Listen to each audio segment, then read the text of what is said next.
சுழலும் கோள்கள் அவன் சொல் கேட்கும். அவனை தொழுதால் போதும் நல்லதே நடக்கும். ஆனை முகனை தொழுதால் நவக்கிரகங்களும் மகிழும். நல்லதே நடக்கும், நல்லதே நடக்கும்.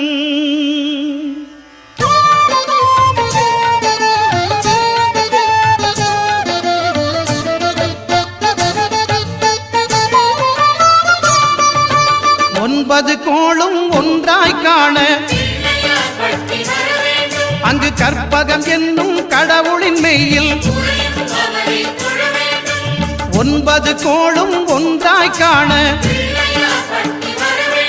அங்கு கற்பகம் என்னும் கடவுளின் மெய்யில். சூரியன்